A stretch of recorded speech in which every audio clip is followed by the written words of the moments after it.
Good afternoon, everyone.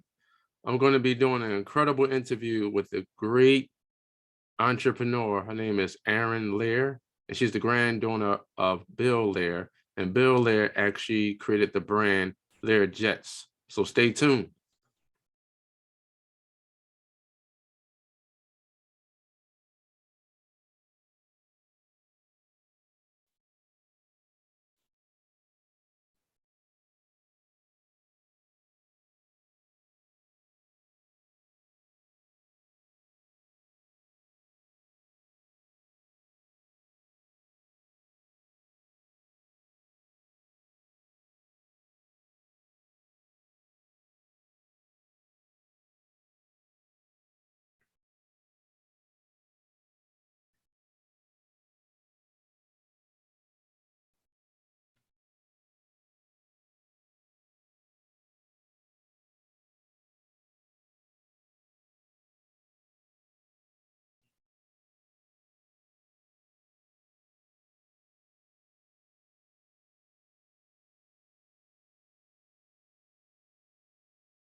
Hey, Hey, Erin, how you doing?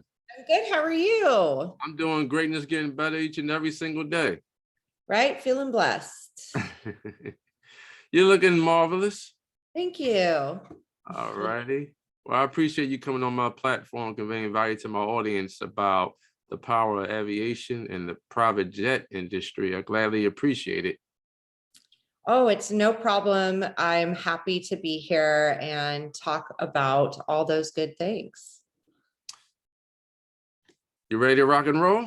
Yeah, let's go. All right.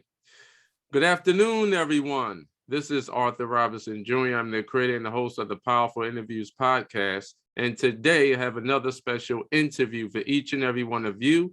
Today I have a wonderful person on the show, and she's a great friend of mine. Her name is Erin Lear. For those that don't know Erin, let me explain to each and every one of you about this incredible, phenomenal woman.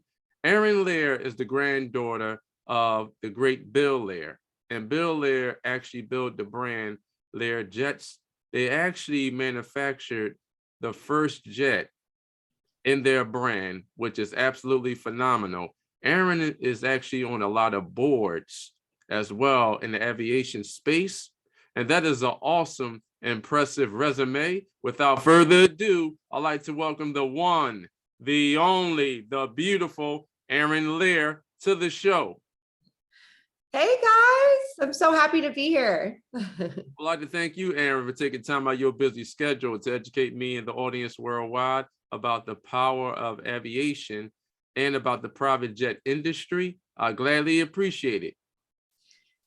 I appreciate you taking the time to create this platform where we can all come on and help each other become financially free.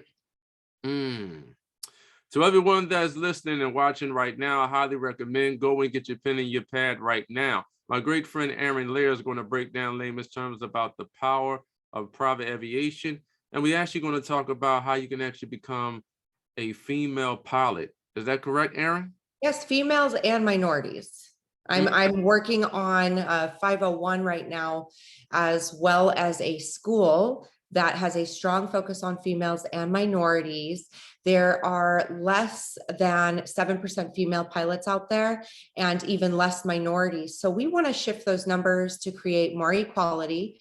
And we do have a pilot shortage issue right now that we're facing, and a very high demand for flying, and especially in the private industry now after COVID really pushed people who could afford to travel private, that they're traveling private because they're avoiding airports. It's less of a risk to get COVID. So now people are addicted flying private. There's like no airplanes available. It's like crazy. The industry's nuts right now. Now, you are the granddaughter of the great Bill Lear. How was it actually being raised in the Lear family? So being raised as a Lear and in the Lear family has its ups and downs, like any family. I had an incredible upbringing in Reno, Nevada, where Bill had moved the operations for Lear to Nevada to avoid California state taxes. Originally, they were in Santa Monica. And growing up in the Lear family, I grew up at the private airports, and I'll never forget the first time I heard a Lear take off the tarmac. Was probably one of my most amazing memories, because I remember the feeling of the power behind the jets, the Pratt and Whitney engines. And it was just such an intense feeling for me of feeling that power and going, wow, like that is so cool. So that was, some of the pluses growing up as a Lear with our family, and hanging out and watching everybody tinker around with the planes. And that's how I started to find my passion for aviation. And then, we've got some really interesting characters in our family. It's never a dull moment. Now, you on the board of Jet Token. So I was actually an executive over there, and I'm on the board for another company called Soken, which is a female engineering company. Now, George Murnane, he's actually the CEO of Jet Token. Mhm. How did you get that position with Jet Token? And let's talk about the aircrafts that you were actually affiliated with at that brand. So I was the executive sales director for the Pacific Southwest region. And actually my girlfriend, who I'd known for 8 years, was head of marketing. So, with my background in sales and charter and all that stuff, it really helped get me that position. But, it wasn't easy, and I had to walk through that door and really show them that I could, handle the position. It's a startup company. It's a great company for membership cards, all that stuff. You can invest in that company. It's a, C Corp, so you can have multiple investors. But yeah, so I'm more excited about Soken Engineering and being on that board. But yeah, it's always an experience, and you take what you learn and you move on. Apply it to your next adventure. Now, the Jet Honda Elite, Uh-huh. that's a phenomenal aircraft, and the asking price is $5.25 million. Yes. From your experience, have you had a lot of Deca and Hecto millionaires that actually purchased the Honda aircraft? Oh, absolutely. You wouldn't be so surprised how much money there actually is. We're seeing a lot of the new money coming from the crypto world, I would say, and Silicon Valley startups, that type of money, that's like where the new money is. When it comes to the Honda Jet Elite, it's one of my favorite planes, and it's best in the light category for light jets. It's small, but it's comfortably sits about 6 people and goes about 1,437 nautical miles. So it's kind of like in a 2.5 hour range span. So it's good for getting to, like, not all the way from East Coast to West Coast, but it's good for like shorter point to point distances. And it's super light, and it's beautifully done. But the best part about that plane is they offer memberships where you can do fractional ownership. So it's like for 1/5 of the cost, you can own Honda Jet. And that you could do this with other planes as well, but the Honda Jet's nice, especially if you're a business with a bunch of executives that need to get from, one town to the next quick, especially during COVID right now. It's a great opportunity. Mm. Now, fractional ownership, the shares, which is extremely powerful because you can have access to the private jet, in terms of wanting to go from East Coast to West Coast, but you actually don't really own it, but you have access to it, which is a powerful, powerful program. Yeah. I mean, you own it to some extent, but it's great. What's great, another benefit of that is that you don't have to worry about the hangar space. You don't have to worry about the maintenance, that all that stuff is like rolled into those costs, which is, if you're really busy and you don't know what you're doing, you know what I mean? Like that's like the best option for people that want to experience that lifestyle, aren't ready to buy like a $5 million jet on their own. And like, it's expensive. Like you have to factor in the hangar space and the maintenance fees, and the jet fuel is, you think gas fuel is expensive right now. Jet fuel is also very expensive. And then you also have to factor in your carbon footprint. That's why there's a great company called Fuel right now, and they offer sustainable fuel, which is something that I am passionate about as well. Mm. Now, what's the difference from your experience flying private versus flying commercial airlines? Oh my gosh, there's no comparison. I'm totally addicted Right. to it. I am. I mean, if you've ever flown on a private jet, like there's so many benefits. There's so many benefits. Not to mention that, you don't have to wait in line. You're not, worried about all these multiple people in this one condensed area, like going through TSA and stuff like that. It's easy peasy. There's really no comparison. If people that can afford it are flying more so now because of COVID and the risk factors that they're dealing with at airports.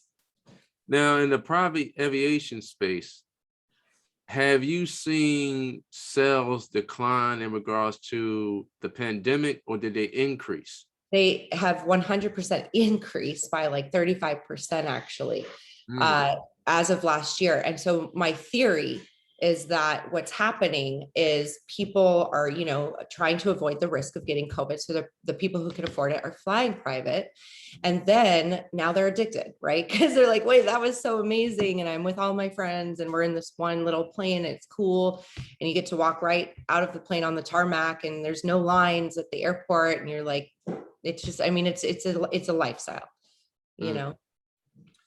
Now, let's have a conversation about the word entrepreneur. Now, the word entrepreneur means entreprendre, and it's a Latin word. It was invented in the 15th century in France. And a gentleman by the name of John Baptist, he invented the word, and over 300 years later, that word still exists, which is entrepreneur. So entre means between, and ponder means to take. So it means to take lower productivity and increase it to higher productivity. Can you explain to the audience, how are you increasing your productivity in your current businesses? Sure. Well, as I'm sure you're aware, being an entrepreneur is not an easy task. It is hard. And sometimes we fail and we learn the most from our failing experiences. And the most important is to get back up and dust yourself off and continue and push through. So drive and passion are key being an entrepreneur. Never giving up, really believing in what it is that you're doing, and moving through some of the aches and pains and just pushing through. Mm. Now, you basically traveled all over the world and you empower a lot of men and women, especially in the private aviation space. From your own experience, can you explain to the audience, what mistakes are you seeing entrepreneurs are making when they are in the process of building their own brand? Because your brand is your promise. Sure. I would say the number one thing would probably be giving up, or not having the right team can kill you immediately. So like you don't want to lose steam. I've been in so many little businesses that I've built over the years and have learned those things are key when you're starting, and having enough startup funds. So you don't, you have, you're not worried about the funds coming in, and just staying determined. And focusing is really key. Time blocking is really key, and being methodical about all that is very important. And but probably perhaps one of the most important is the team factor, is building out your team and having people that, do one thing really well in each spot or each, position. And then, and that can, help drive, a team to be very successful. Mm. You're absolutely right. I agree with you. You have to build a solidified team. And I love building a team and being a part of a great team. And team stands for together, everyone achieves miracles. Oh, I love that.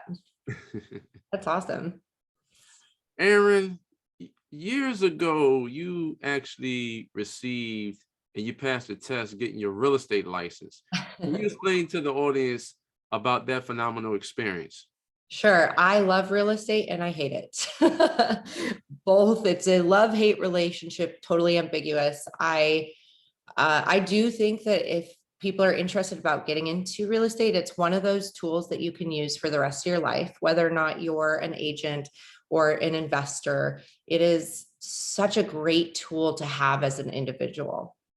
And I just love it. I mean, there's been times when I've had my license for 10 years.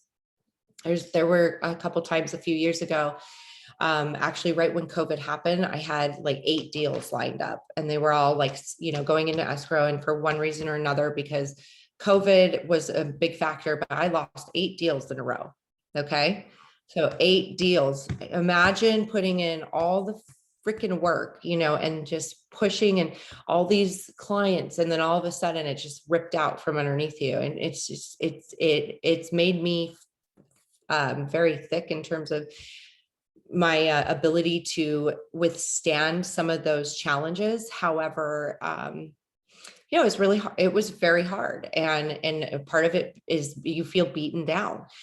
So when you are considering, if anyone's considering about getting into real estate, just know that it is like that. I always thought, oh, I'm going to do so amazing and I'm not going to have anything fall out and all this stuff. And it's just not the case. And you just have to be willing to put in the work and not receive, the fruits on one deal, but know that it will come. It will come from, potentially the next deal or the next deal, but you cannot give up. Mm. But I was very successful in that industry for a long time. Wow. Now, did you stay on the residential side or did you convert over to the commercial side? I did both, but I've mainly focused on residential. All righty. So you specialize in residential sales. Yeah, and multifamily. Yeah. Yeah, that can actually be frustrating when you have 8 properties listed, but they can't move. Right. Or buyers that are hot and ready to pull the trigger, and then the stock market plummets and you're like, everybody freaks out, And so it was a really, a lot of people had a great year the last year and a half in real estate, mainly on the list side, not the buy side, because you have to understand, I'm sure, like where you're at, tell me if I'm wrong, but everyone's experiencing a scarcity in what's available on the market, right? So there's not a lot of inventory. So it's creating multiple bids and multiple offers, which can be really tough when you're on the buy side. So, it's like a double-edged sword, because the market's good. It's a good time to sell. Everything's at top dollar, but there's like no inventory. So, it's definitely a catch-22.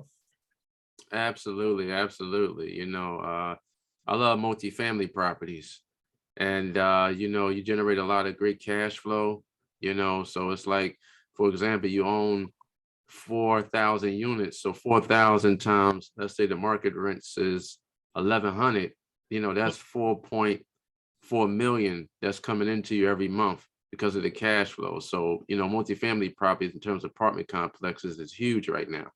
Yeah. And the rental market has also increased here in LA, like by 25, 30%, just because there's nothing available to buy. So people are then renting. And so anybody that has multifamily properties or anything like that is probably sitting in a really good position right now. Absolutely.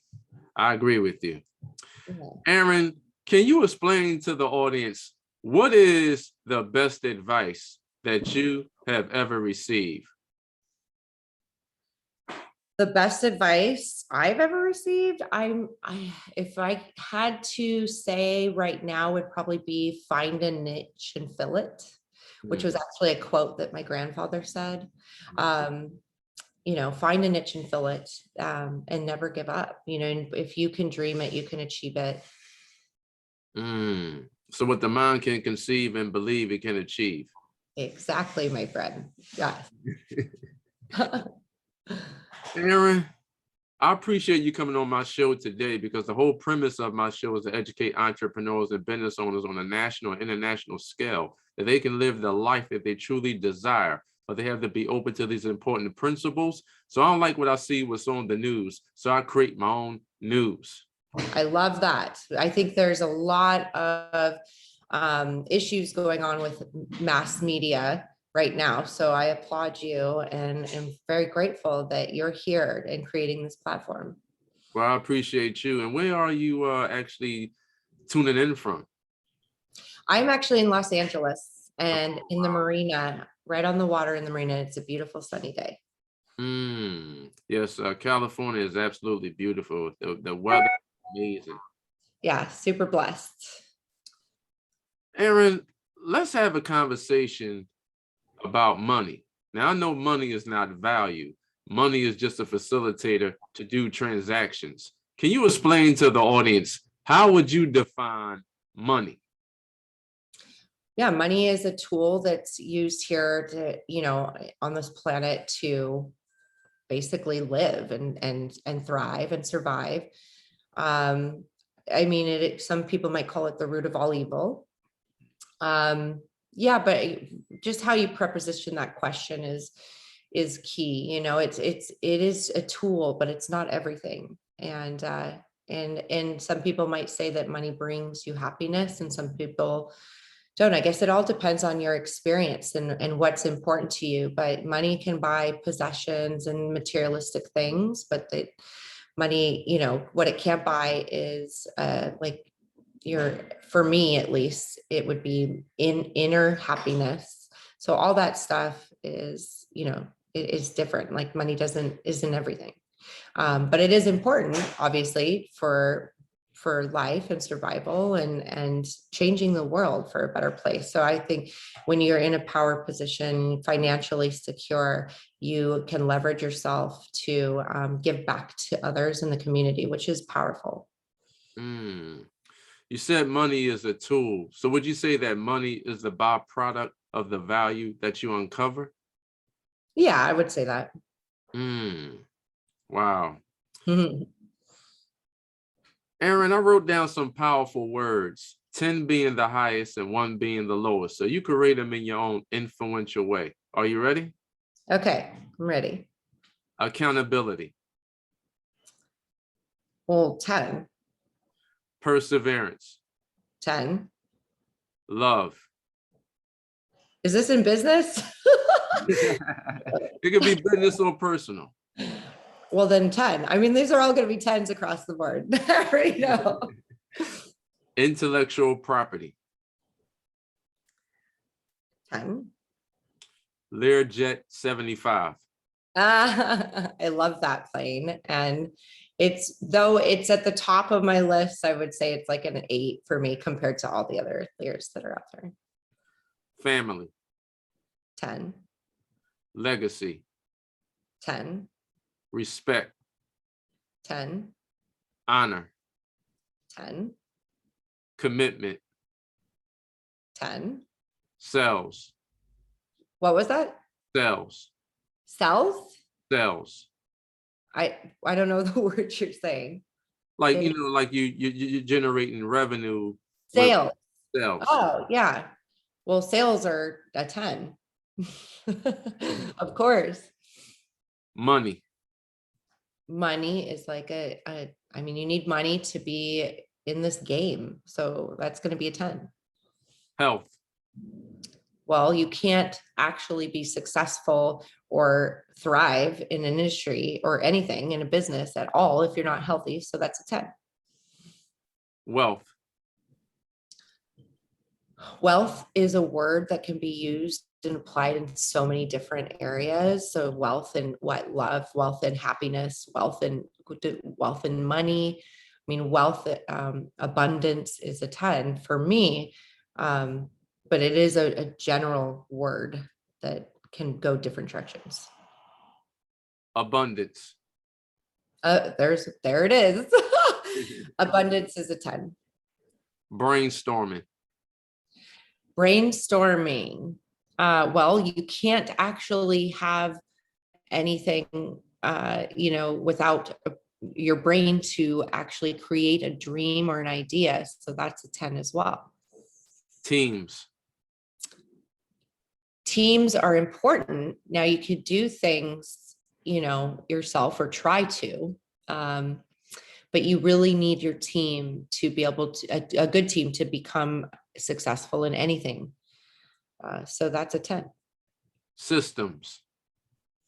Systems, I believe that you do need to have systems in place in order to run smoothly so you don't burn out on what it is that you're trying to accomplish. So that's a 10. Confidence. Confidence. Okay, that's a good one. See, now I don't have a shortage of confidence. And to me, it's very important. To others, maybe not so much. I mean, it's right there at a 9, 10. For me, it is important to have confidence. I think that my confidence stems from, it helps drive me to my goals. So if I don't have confidence that this is going to work, then you're going to potentially fail. So that is also has to do with, passion and drive. So confidence is also very key. Purpose. Purpose in life is a little bit for me like legacy, right? And what is your purpose? What do you want to leave behind to not just your friends and family, but for the world? And what does that look like? So purpose is a 10. Branding. Branding is so important. When you're starting a company, definitely have to have the right branding in order to appeal to whatever market that you're, trying to appeal to. So 10. Appealing. What is it? Appealing. Oh, appealing. Not everything has to be appealing to be, I guess, needed or desired. That's a good one. I mean, I'd say probably an 8. Memorable. That's a 10. Anything, and that goes into branding too. If you make something, first, or if you have a product or something, it has to be memorable. And it's just like in real estate too. If there are, millions of other real estate agents out there, but if you don't stay on your clients, or you have like a touch program in place where they're seeing your face or your marketing, then you are not memorable, so like the memorability, depending on what industry you're in, is I mean, for me, it's a 10. But it is super important when you're like, especially in real estate industry or a product that you want people to try, it has to be memorable. Marriage. Ooh. I want to know how you feel about it. Oh, well, I've been engaged twice and dodged 2 bullets. So I think with the right person, marriage can be very beneficial. So it depends. I would almost like to say partnership versus marriage is a 10 for me. Impact. Impact would have to be a 10. I mean, you want to be impactful in anything that you do. Energy. What kind of energy? I would say positive, delightful energy. In For me, terms it's a of 10. people, in terms of the people you allow to come into your life. Sure, 100%. For me, it's a high 10. I mean, I'm a more positive person than a lot of people, and I see, a lot of entrepreneurs that are quite different. But it all kind of depends on what it is that you want and what you want to attract. For me, it's a 10. Attraction. Traction in what form? In building and formulating great relationships with men and women. So I would almost call it synergy, because attraction could be misconstrued, but for me, synergy is a 10. All right, that was good, Erin. That was real good. Thanks. Can you explain to the audience, what do you like to do for fun? Oh my gosh, I love traveling. I just actually got back from Cabo a couple of days ago, and I want to go back. But I love being able to just kind of decompress. I think it's important to hit the reset button, especially when you're an entrepreneur and doing different projects. You need to reward yourself, and whatever that is. For me, I love getting out in nature. Nature is the best prescription. I've always said that. And I like to just hang out, watch movies, and just kind of reset and go sightseeing and traveling, playing in the ocean. Wow. Yes. Love the water. Yeah, absolutely. Erin, let's have a conversation about building your brand. Now, I know a couple of years ago, Google bought YouTube for $1.6 billion. So video is hot right now. Can you explain to the audience the power of using video? Should entrepreneurs and business owners use video to expand their brand? Absolutely. Video content is so key. I have a platform on YouTube as well for Jet Blondie, which is something I've been focusing on a lot of, and that's building content and helps build my brand. So video, people are visual, especially I think millennials nowadays.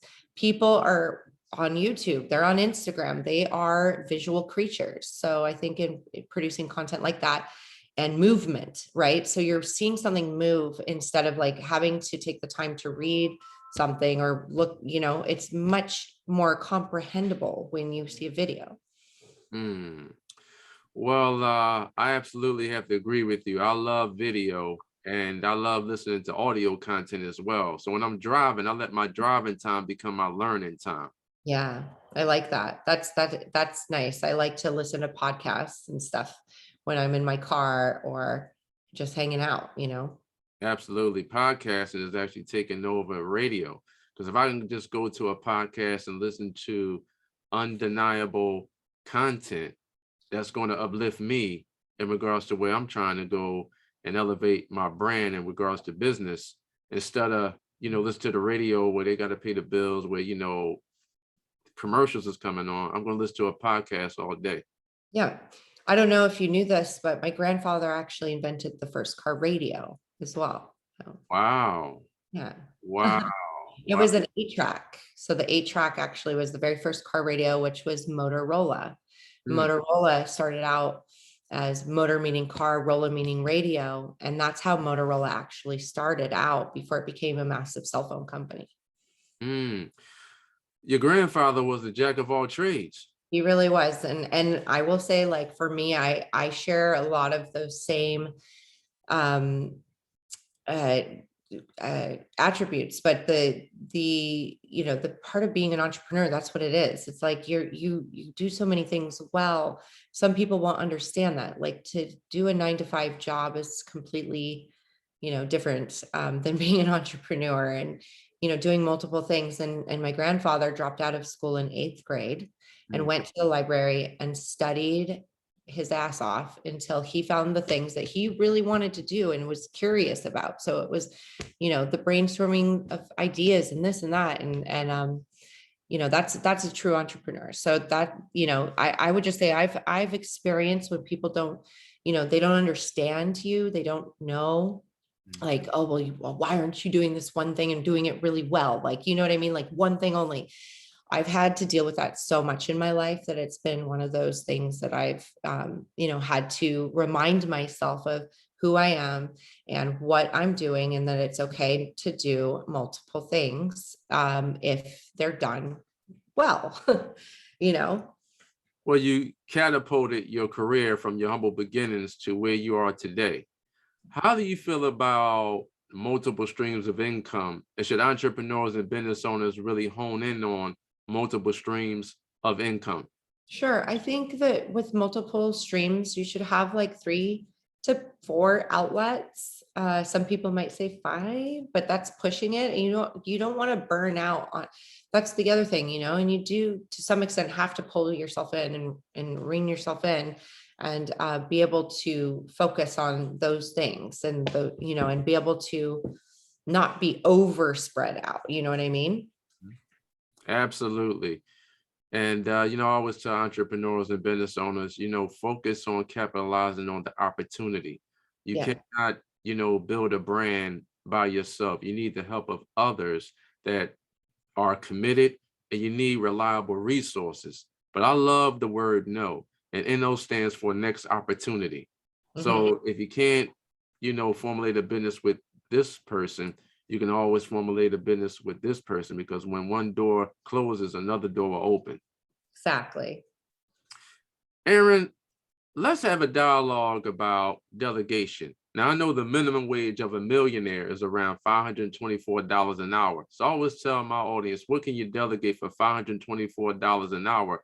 Or what can you delegate that's within your current budget? How important it is for entrepreneurs and business owners to delegate tasks out that they're not currently good at, so they could just focus on increasing their revenues in their current businesses. Well, that's extremely important. So with every company that you're building, you need a leader. And that leader needs to be able to focus on the things that they're good at. So delegating tasks out is, it's key. You have to be able to, you can't have control of everything. Okay.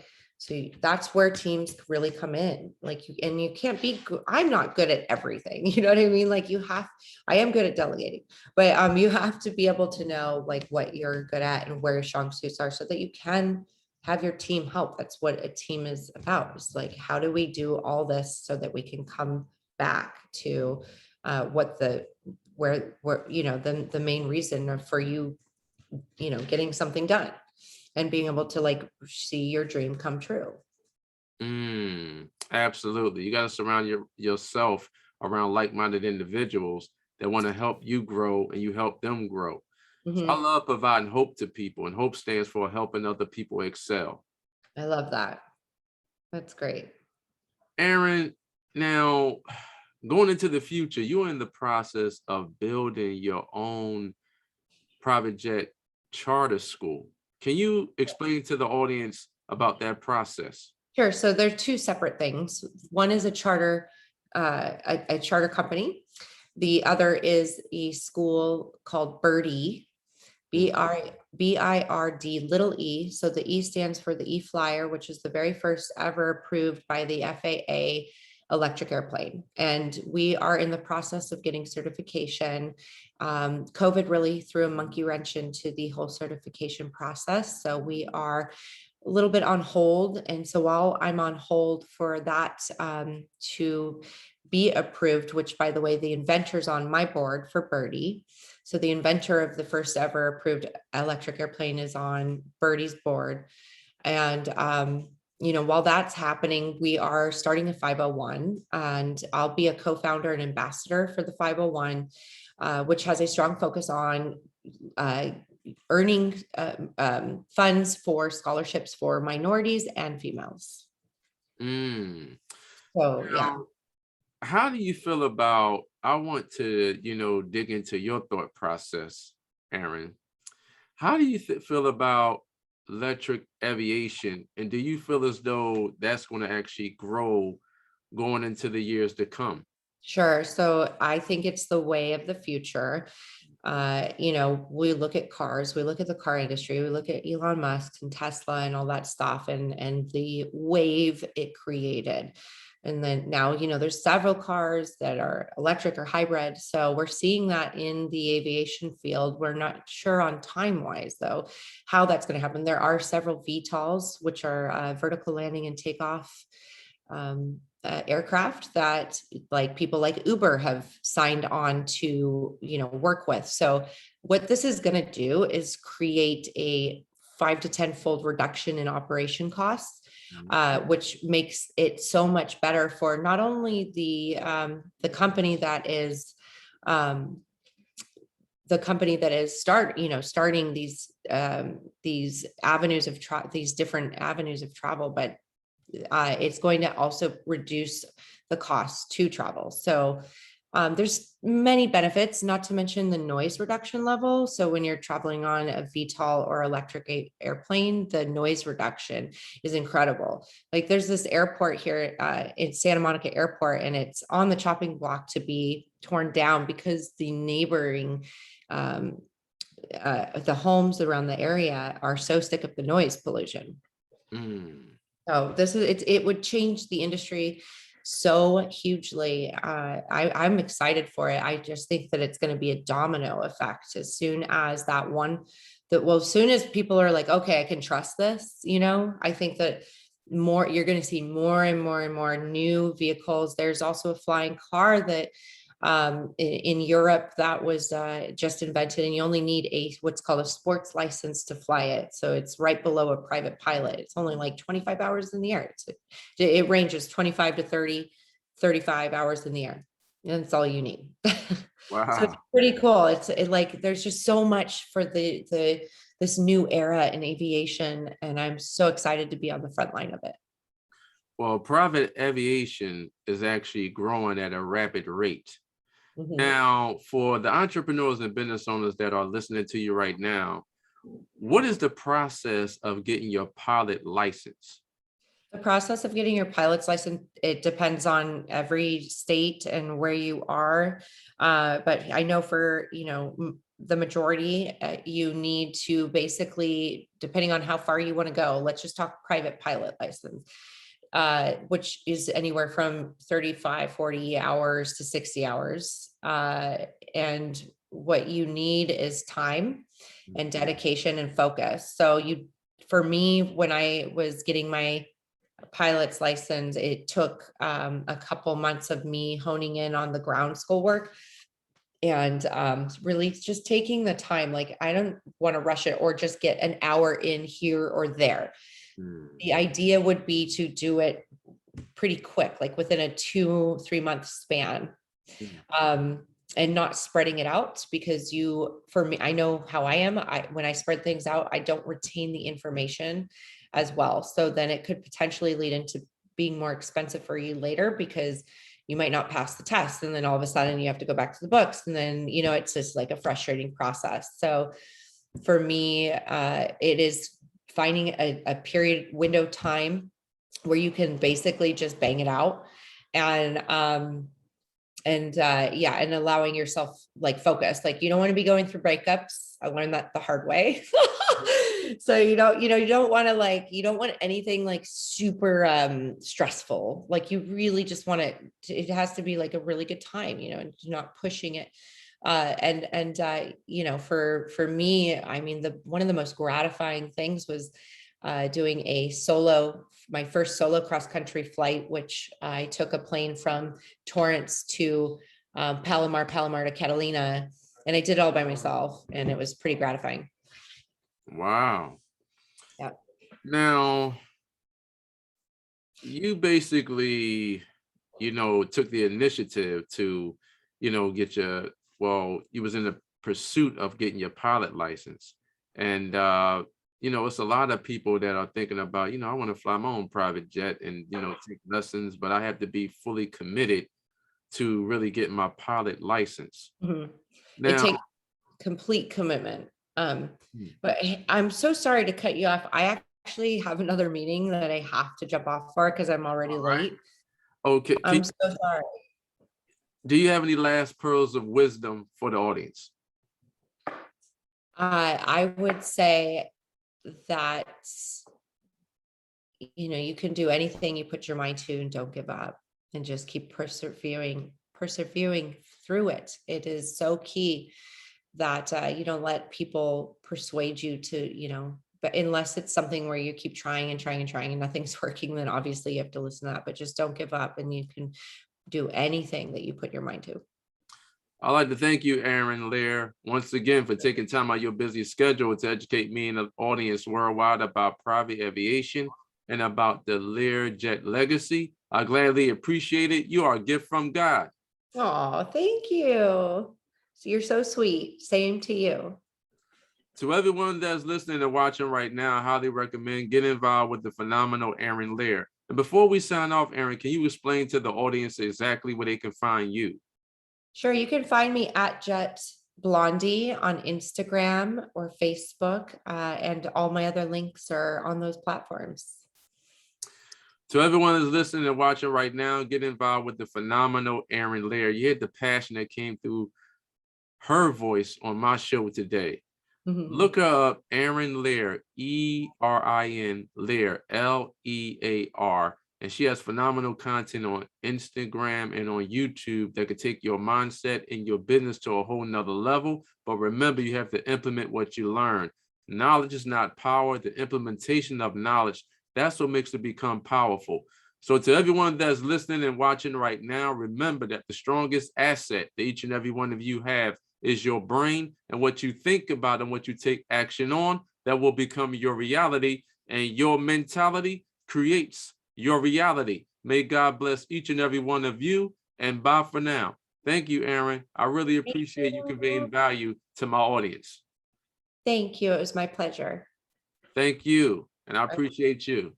Aw, thanks. Have a good day. You too, and bye for now.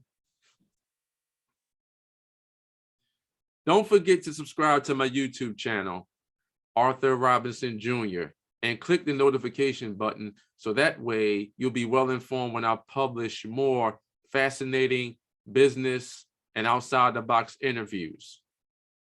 Remember, God loves you and so do I. And bye for now.